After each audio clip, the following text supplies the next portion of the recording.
Amante Padre Celestial, nuevamente esta noche estamos muy agradecidos porque no te cansas de invitarnos, ni de llamarnos, ni de buscarnos. Gracias también, Señor, porque nos das el ánimo y la fuerza de poder responderte. Para todo dependemos de ti.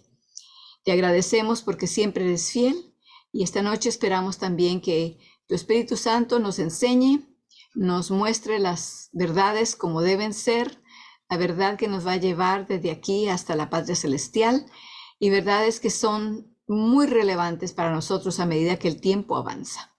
Bendice a aquellos que han de unirse también, así como también a aquellos que habrán de ver los videos más tarde. Tú conoces sus nombres, sus localizaciones, dónde están, qué necesidades tienen y por lo tanto, Señor, pedimos que tu Espíritu Santo también vaya, los invite, los llame, les muestre y los ayude a comprender también.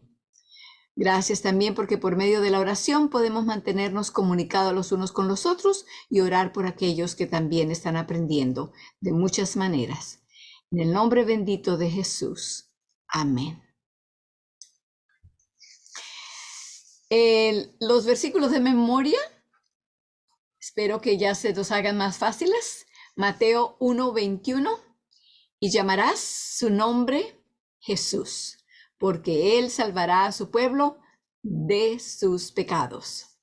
Luego viene 2 de Pedro 3:13, bien que esperamos cielos nuevos y tierra nueva, según sus promesas, en los cuales mora la justicia. Hebreos 9:28 nuevamente habla de aquellos que le esperan. Así también Cristo fue ofrecido una vez para llevar los pecados de muchos y aparecerá por segunda vez sin relación con el pecado para salvación de los que le esperan. En ese día será cuando los cielos nuevos y la tierra nueva serán el próximo paso. Filipenses 3:9, en ese día y ser hallado en él, no teniendo mi propia justicia, que es por la ley, sino la que es por la fe de Cristo, la justicia que es de Dios por la fe. Las obras no caben en ninguna parte. Las obras vienen como resultado de esa fe. Es de la única manera. Luego nos quedamos en el mismo capítulo de Filipenses, capítulo 3, pero esta vez el versículo 3. Hay tantas cosas tan buenas. La comida de Filipenses, capítulo 3, es tan nutritiva que escogimos otro del mismo capítulo, y ese es Filipenses 3:3. Está en la página 61 de sus libros. Vamos a repetirlos, espero que ya no necesitemos mirarlos. Dice, porque nosotros somos la circuncisión. Estamos hablando ahora de la verdadera circuncisión, no necesariamente de la circuncisión de la carne, porque esa se volvió el centro y el enfoque de lo que la gente hacía y buscaba y estaban dispuestas a seguir. Se les olvidó que esto representaba la fe. Entonces ahora hablamos de la verdadera circuncisión. Dice, porque nosotros somos la circuncisión. ¿Cuáles son las características de esa verdadera circuncisión? Los que servimos en el Espíritu a Dios. Nos gloriamos en Cristo Jesús y no teniendo confianza en la carne. Esa es la verdadera circuncisión y sus características, sus bases.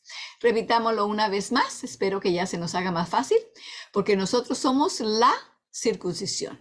Los que servimos a Dios, los que servimos en espíritu a Dios, y nos gloriamos en Cristo Jesús, y no tenemos confianza en la carne, ni en la de los demás, ni en la nuestra propia, mucho menos, mucho menos. Es en la que más tenemos la tentación a confiar, ¿verdad? Bueno, vamos entonces ahora a pasar al libro.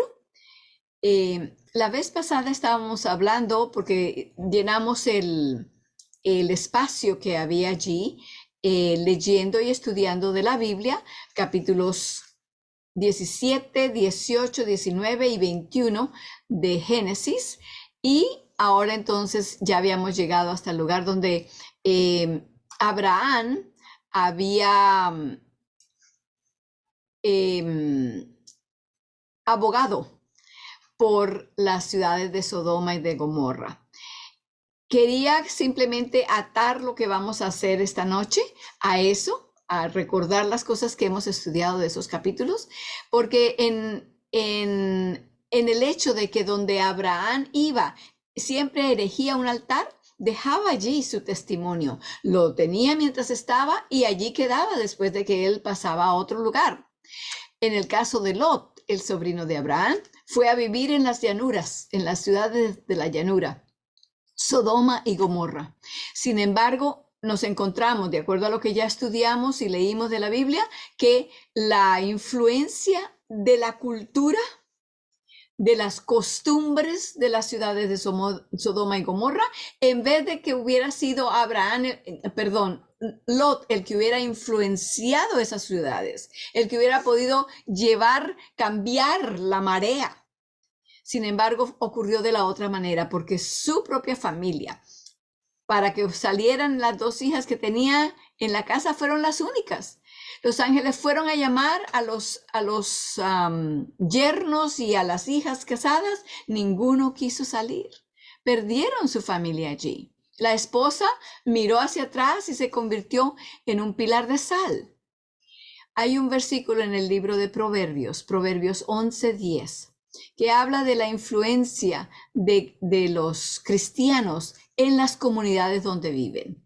La comunidad se beneficia, es bendecida a causa del hecho de que las personas viven y comparten con las personas de la vecindad y dan a conocer el mensaje que conocen. Entonces en Proverbios 11:10 dice, en el bien de los justos, la ciudad se alegra. Mas cuando los impíos perecen, hay fiestas. Cuando la comunidad tiene muchos de esos factores que son negativos, personas que están en el vicio y en la maldad, en los crímenes y todo aquello, cuando esas personas por fin dejan de existir o se van a otro lado, hay un descanso, es como que fuera una fiesta, ¿verdad? Pero no perdamos de vista la primera parte del versículo que nos dice, en el bien de los justos, la ciudad se alegra. Cuando los justos viven la vida que Dios les da para vivir, porque Él vive en ellos, la ciudad se beneficia, nuestros vecinos se benefician. Ya terminamos el capítulo 8 del libro y habíamos comenzado un poco en el capítulo 9. Les dije ya que el capítulo 9 y el capítulo 10 del libro están basados en Génesis capítulo 22. De hecho, que la vez pasada ya leímos los primeros dos párrafos del capítulo 9 del libro, está en la página 62, y quiero que por favor, para volver a entrar en el tema que íbamos, leamos juntos el segundo párrafo de esa página. Página 62, capítulo 9, la prueba de la fe. Y dice, así aconteció después de estas cosas que Dios probó a Abraham. Me gustaría hacer aquí una aclaratoria. En algunas Biblias, en algunas de las versiones, dice Dios tentó a Abraham. Dios no tienta a nadie. Esto se trata aquí de una prueba de fe, no una tentación a hacer el mal. Sigo leyendo entonces. Dios probó a Abraham. Le dijo, Abraham. Y este respondió, aquí estoy. Y Dios le dijo, toma ahora a tu hijo, tu único, Isaac, a quien amas.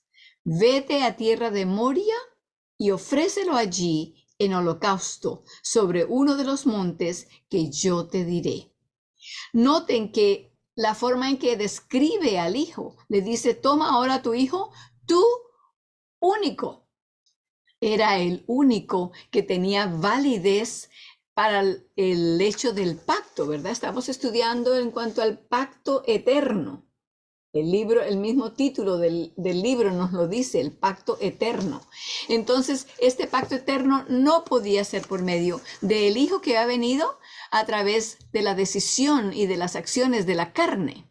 Tenía que ser por medio del hijo de la promesa, el hijo que había venido por obra del Espíritu Santo. Y entonces ese era Isaac. Y le dice, ahora toma a tu único hijo, al único que tienes, al único que te queda, porque el otro ya se había ido, ¿verdad? Lo habían mandado que se fuera él y su mamá. Y entonces le pide ahora que lleve a Isaac, a quien tanto amas. Vete a tierra de Moria y ofrécelo allí en holocausto sobre uno de los montes que yo te diré. Esos son los versículos 1 y 2 del capítulo 22 de Génesis.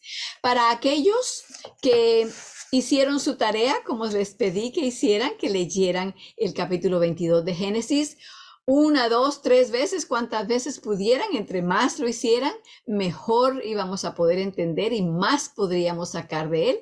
Para aquellos que lo hicieron, pues entonces el estudio de esta noche va a tener más familiaridad y más nutrición espiritual. Para esto entonces quiero compartir con ustedes una gran parte del capítulo 13 del libro, perdónenme que fui donde no debía ir ahorita, del libro Patriarcas y Profetas.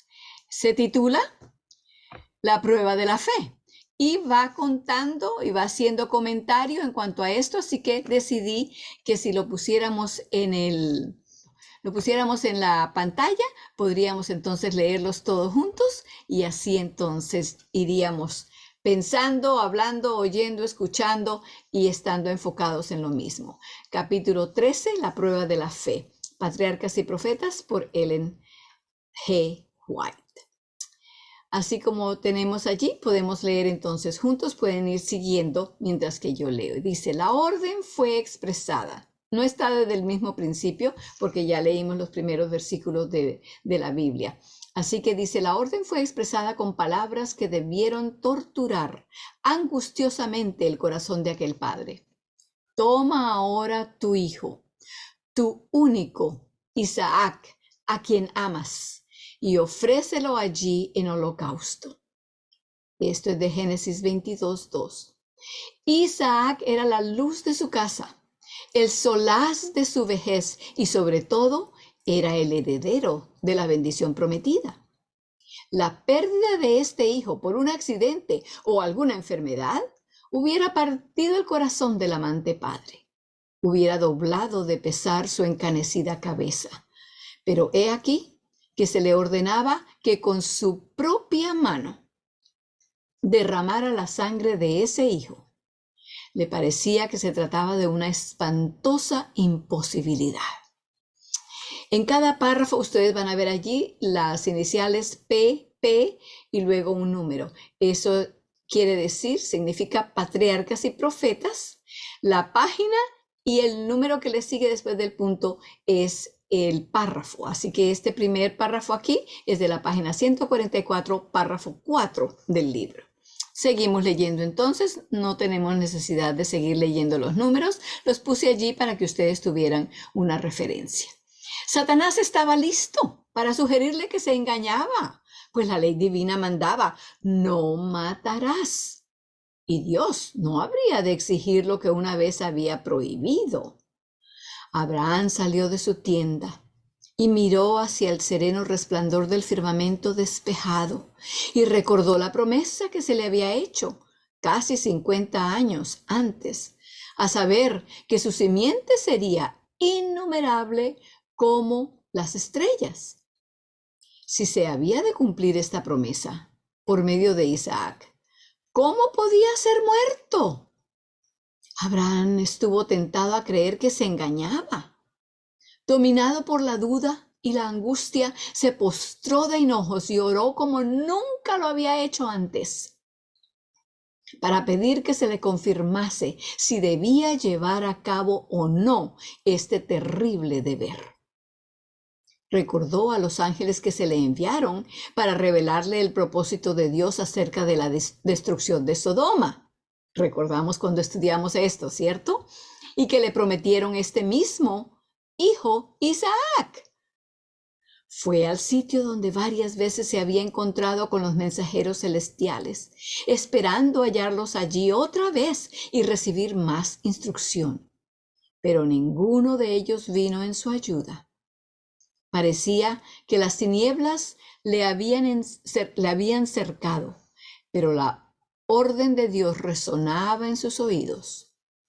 Toma ahora tu hijo, tu único, Isaac, a quien amas.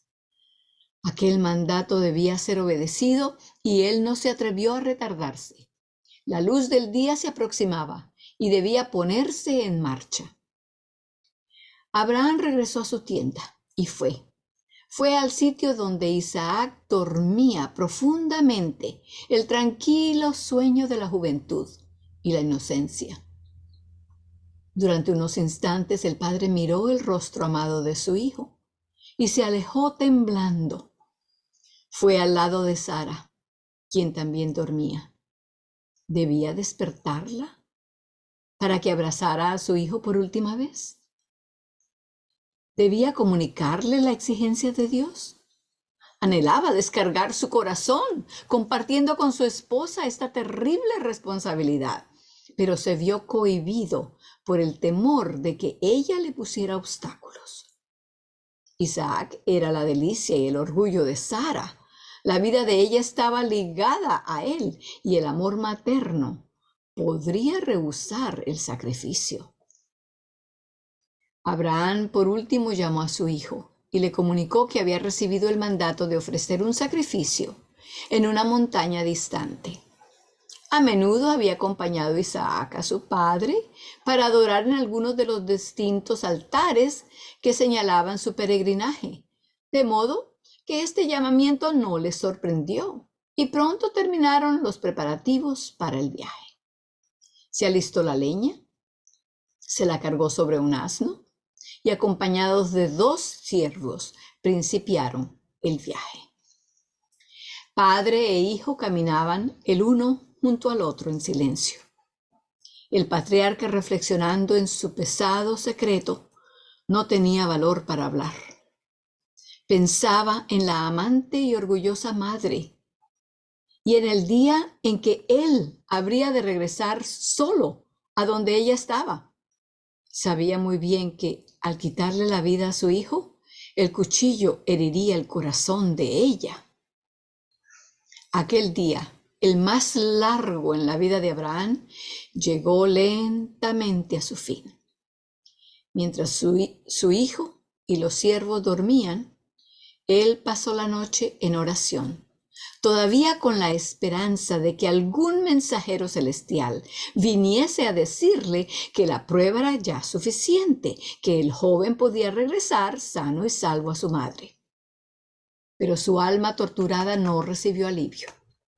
Pasó otro largo día y otra noche de humillación y oración, mientras la orden que lo iba a dejar sin hijo resonaba en sus oídos.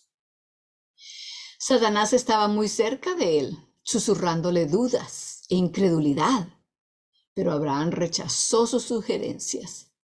Cuando se disponían a principiar la jornada del tercer día, el patriarca, mirando hacia el norte, vio la señal prometida, una nube de gloria que cubría el monte Moria, y comprendió que la voz que le había hablado procedía del cielo. Ni aún entonces murmuró Abraham contra Dios, sino que fortaleció su alma espaciándose en las evidencias de la bondad y la fidelidad de Dios.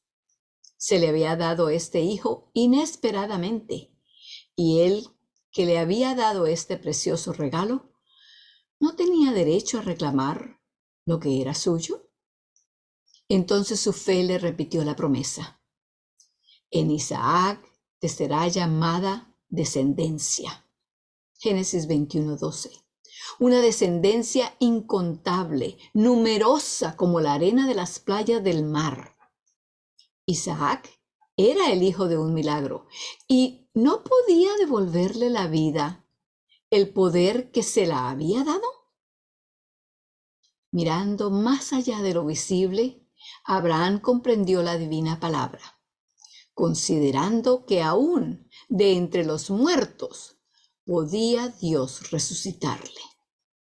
Esto viene de Hebreos 11:19, de la versión moderna.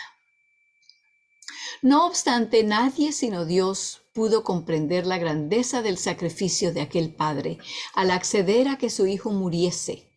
Abraham deseó que nadie sino Dios presenciase la escena de la despedida. Ordenó a sus siervos que permaneciesen atrás, diciéndoles: yo y el muchacho iremos hasta allí y adoraremos y volveremos a vosotros. Isaac, que iba a ser sacrificado, cargó con la leña. El padre llevó el cuchillo y el fuego, y juntos ascendieron a la cima del monte. El joven iba silencioso, deseando saber de dónde vendría la víctima, ya que los rebaños y los ganados habían quedado muy lejos. Finalmente dijo: Padre mío, he aquí el fuego y la leña, mas ¿dónde está el cordero para el holocausto? Oh, qué prueba tan terrible era esta. Cómo hirieron el corazón de Abraham esas dulces palabras: Padre mío. No, todavía no podía decirle. Así que le contestó: Dios se proveerá de cordero para el holocausto, hijo mío. Las palabras vienen de Génesis 22, 5 al 8. En el sitio indicado, construyeron el altar y pusieron sobre él la leña. Entonces, con voz temblorosa, Abraham reveló a su hijo el mensaje divino. Con terror y asombro, Isaac se enteró de su destino, pero no ofreció resistencia. Habría podido escapar a esta suerte si lo hubiera querido. El anciano, agobiado de dolor, cansado por la lucha de aquellos 3 días terribles, no habría podido oponerse a la voluntad del joven vigoroso. Pero desde la niñez se le había enseñado a Isaac a obedecer pronta y confiadamente, y cuando el propósito de Dios le fue manifestado, lo aceptó con sumisión voluntaria.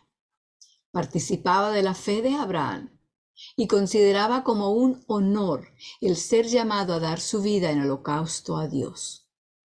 Con ternura trató de aliviar el dolor de su padre y animó sus debilitadas manos para que ataran las cuerdas que los sujetarían al altar. Por fin se dicen las últimas palabras de amor, derraman las últimas lágrimas y se dan el último abrazo. El padre levanta el cuchillo para dar muerte a su hijo y de repente su brazo es detenido. Un ángel del Señor llama al patriarca desde el cielo: Abraham, Abraham. Él contesta enseguida: heme aquí.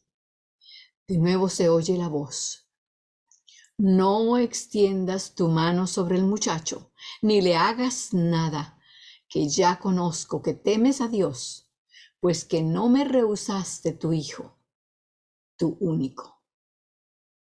También de Génesis 22, versículos 11 y 12. Entonces Abraham vio un carnero a sus espaldas, trabado en un zarzal, y enseguida trajo la nueva víctima y la ofreció en lugar de su hijo. Lleno de felicidad y gratitud, Abraham dio un nombre nuevo a aquel lugar sagrado y lo llamó Jehová Jireh, o sea, Jehová proveerá. Versículos 13 y 14. En el monte Moria, Dios renovó su pacto con Abraham y confirmó con un solemne juramento la bendición que le había prometido a él y a su simiente por todas las generaciones futuras. Por mí mismo he jurado, dice Jehová, que por cuanto has hecho esto y no me has rehusado tu hijo, tu único, bendiciéndote bendeciré y multiplicando, multiplicaré tu simiente como las estrellas del cielo y como la arena que está a la orilla del mar, y tu simiente poseerá las puertas de sus enemigos.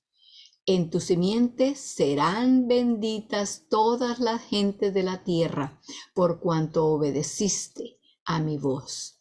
Versículos 16 al 18. El gran acto de fe de Abraham descuella como un fanal de luz que ilumina el sendero de los siervos de Dios en las edades subsiguientes. Abraham no buscó excusas para no hacer la voluntad de Dios. Durante aquel viaje de 3 días tuvo tiempo suficiente para razonar y para dudar de Dios si hubiera estado inclinado a hacerlo. Pudo pensar que si mataba a su hijo, se le consideraría asesino, como un segundo Caín, lo cual haría que sus enseñanzas fuesen desechadas y menospreciadas, y de esa manera se destruiría la facultad de beneficiar a sus semejantes. Pudo alegar que la edad le dispensaba de obedecer, pero el patriarca no recurrió a ninguna de estas excusas. Abraham era humano y sus pasiones y sus inclinaciones eran como las nuestras, pero no se detuvo a inquirir cómo se cumpliría la promesa si Isaac muriera. No se detuvo a discutir con su dolorido corazón. Sabía que Dios es justo y recto en todos sus requerimientos y obedeció el mandato al pie de la letra. Abraham creyó a Dios y le fue imputado a justicia y fue llamado amigo de Dios. Esto viene de Santiago 2:23. San Pablo dice: los que son de fe, los tales son hijos de Abraham. Gálatas 3:7. Pero la fe de Abraham se manifestó por sus obras. ¿No fue justificado por las obras Abraham, nuestro padre, cuando ofreció a su hijo Isaac sobre el altar? ¿No ves que la fe obró con sus obras y que la fe fue perfecta por las obras? Santiago 2:21 y 22. Son muchos los que no comprenden la relación que existe entre la fe y las obras. Dicen: cree solamente en Cristo y estarás seguro. No tienes necesidad de guardar la ley. Pero la verdadera fe se manifiesta mediante la obediencia. Cristo dijo a los judíos incrédulos: si fuerais hijos de Abraham, las obras de Abraham haríais. Juan 8:39. Y tocante al Padre de los fieles, el Señor declara: oyó Abraham mi voz y guardó mi precepto, mis mandamientos, mis estatutos y mis leyes. Génesis 26:5. El apóstol Santiago dice: la fe, si no tuviere obras, es muerta en sí misma. Santiago 2:17. Y Juan, que habla tan minuciosamente acerca del amor, nos dice: este es el amor de Dios, que guardemos sus mandamientos, y sus mandamientos no son penosos. Mediante símbolos y promesas, Dios evangelizó antes a Abraham. Gálatas 3:8. Y la fe del patriarca se fijó en su redentor que había de venir. Cristo dijo a los judíos: Abraham, vuestro padre, se gozó por ver mi día, y lo vio y se gozó. Juan 8:56. El carnero ofrecido en lugar de Isaac representaba al Hijo de Dios, que había de ser sacrificado en nuestro lugar. Cuando el hombre estaba condenado a la muerte por su transgresión de la ley de Dios, el Padre, mirando a su Hijo, dijo al pecador: vive, he hallado un rescate. Fue para grabar en la mente de Abraham la realidad del Evangelio, así como para probar su fe, por lo que Dios le mandó sacrificar a su hijo. La agonía que sufrió durante los aciagos días de aquella terrible prueba fue permitida para que comprendiera por su propia experiencia algo de la grandeza del sacrificio hecho por el Dios infinito en favor de la redención del hombre. Ninguna otra prueba podría haber causado a Abraham tanta angustia como la que le causó el ofrecer a su hijo. Dios dio a su hijo para que muriera en la agonía y la vergüenza. A los ángeles que presenciaron la humillación y la angustia del Hijo de Dios, no se les permitió intervenir, como en el caso de Isaac.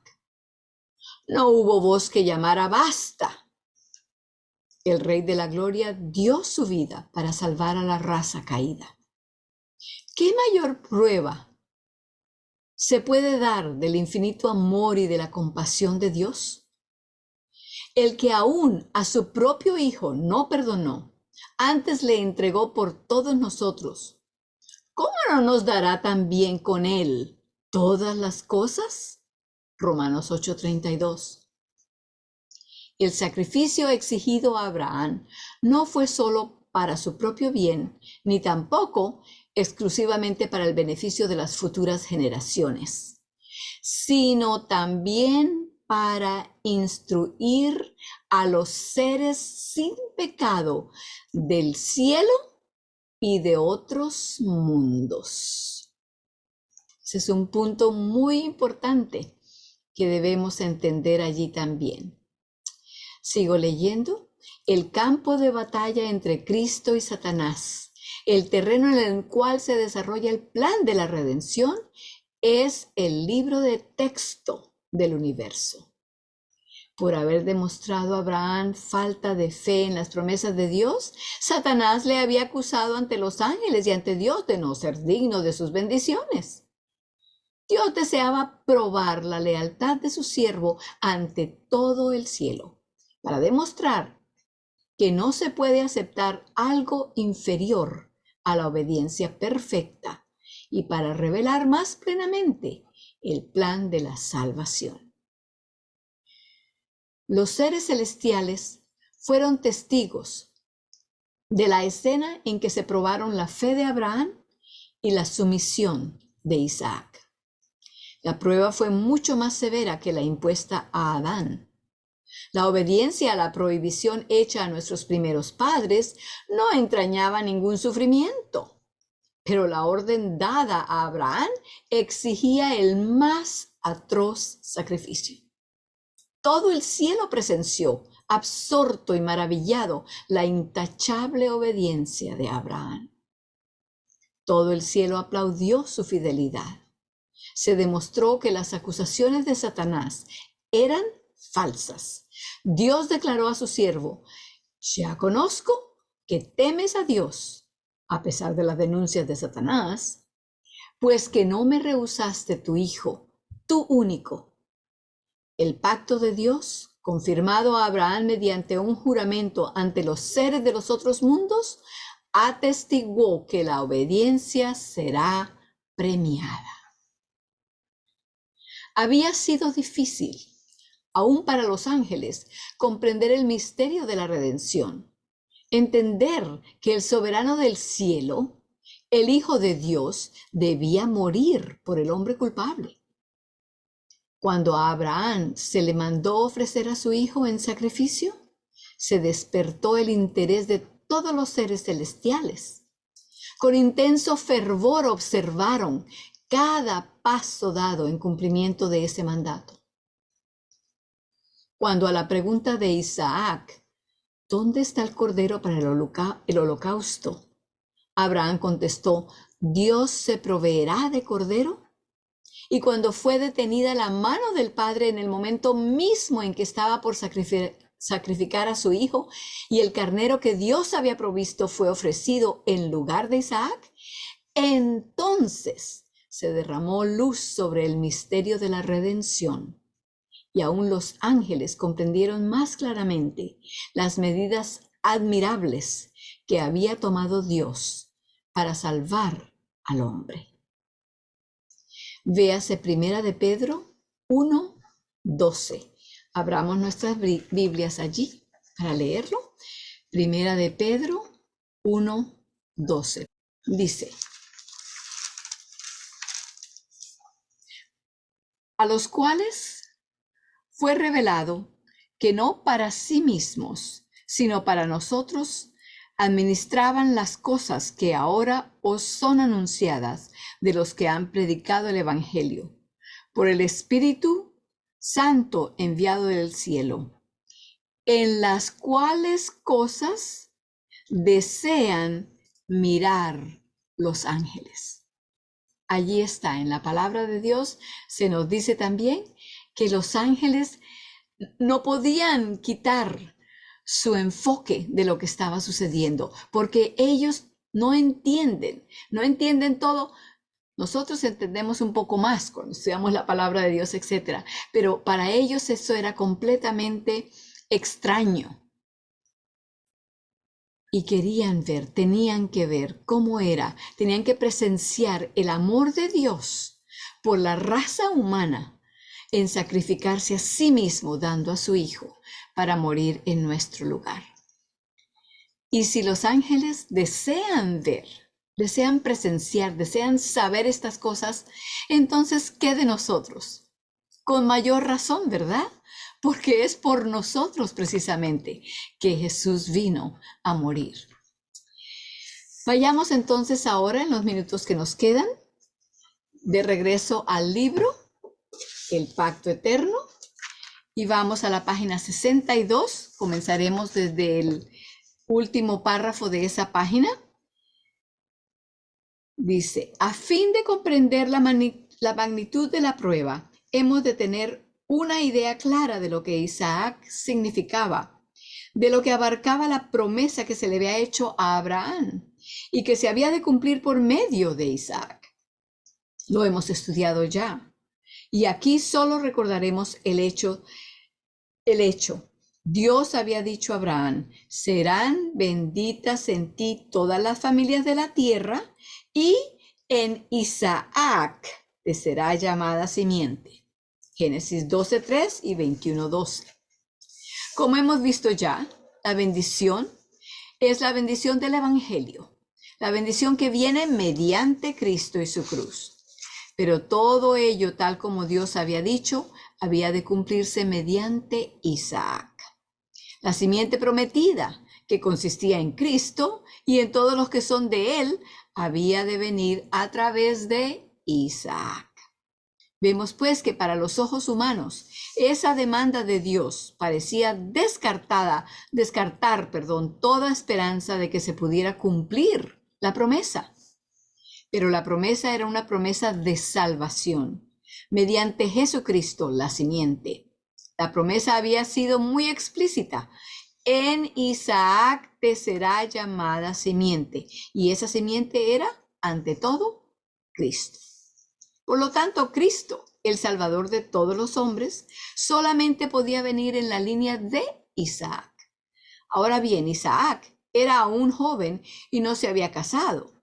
Matarlo a él sería, humanamente hablando, eliminar toda posibilidad de un Mesías y por lo tanto toda esperanza de salvación. Por toda apariencia, se estaba pidiendo a Abraham que pusiera el cuchillo en su propio cuello, cortando así toda esperanza de su propia salvación. Podemos ver que no era solamente el amor paternal de Abraham lo que estaba a prueba, sino su fe en la promesa de Dios. A ningún hombre se le ha pedido jamás que pase por una prueba peor que esa, puesto que ningún otro podría estar nunca en una posición como la suya. Toda la esperanza de toda la raza humana dependía de Isaac. Y a Abraham se le estaba pidiendo aparentemente que la destruyera de una cuchillada. Bien podría llamarse a quien resistiera esa prueba el padre de todos los creyentes. Romanos 4:11. Podemos estar seguros de que Abraham fue poderosamente tentado a dudar de que ese requerimiento viniera del Señor, tan directamente contrario a la promesa de Dios parecía ser. Tentaciones. Por favor, subrayen esa primera oración que vamos a leer. Ser tentado. Ser severamente tentado no es pecado. Y parece como una redundancia, pero hay muchas personas que no entienden, no comprenden eso, y entonces cuando, por ejemplo, escuchan que Cristo fue tentado, entonces piensan, entonces también él pecó. La tentación es una cosa, el pecado es otro. Seguimos leyendo. Hermanos míos, gozaos profundamente cuando os halléis en diversas pruebas o tentaciones, de acuerdo con Santiago 1:2. El apóstol Pedro se refiere a la misma herencia que fue prometida a Abraham y afirma que nos alegramos en ella, aunque ahora por un poco tiempo, si es necesario, tengáis que ser afligidos en diversas pruebas o tentaciones, para que sometida a prueba vuestra fe, mucho más preciosa que el oro, el cual, aunque perecedero, se prueba con fuego, sea hallada en alabanza, gloria y honra cuando sea manifestado Jesucristo. Vosotros, que lo amáis sin haberlo visto, creyendo en él, aunque ahora no lo veáis, os alegráis con gozo inefable y glorioso, obteniendo el fin de vuestra fe, que es la salvación de vuestras almas. Creo que allí podremos dejar esta noche y regresaremos a seguir hablando del tema de la tentación, la prueba. ¿Cómo se hace frente a la prueba? ¿Cómo podemos permitir que la fe de Jesús en nosotros obre el poder tener la victoria contra la prueba, la tentación? Les invito entonces a que nos postremos de rodillas para orar.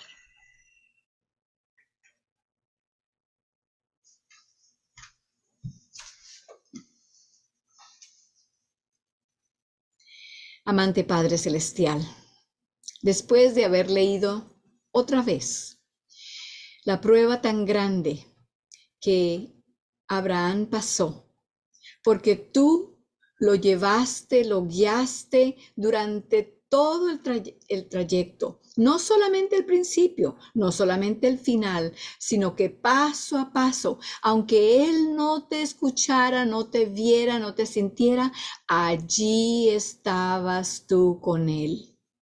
Gracias, Señor, por esa demostración tan grande de lo que tú estabas dispuesto a hacer e hiciste al entregar a tu Hijo por nosotros. Señor, te pedimos muy humildemente que tú nos ayudes, que nos des fuerzas para que ese sacrificio de Cristo, que no fue como el sacrificio de Isaac, porque para Isaac hubo un animal que allí se presentó, no lo habían visto antes, pero allí estaba y allí se presentó para tomar el lugar de Isaac. Pero cuando tu hijo fue sacrificado en la cruz, no hubo nadie ni nada que pudiera haber tomado el lugar de él. Gracias, Señor. Ayúdanos para que nunca vaya a ser en vano para ninguno de nosotros. En el nombre de Jesús. Amén.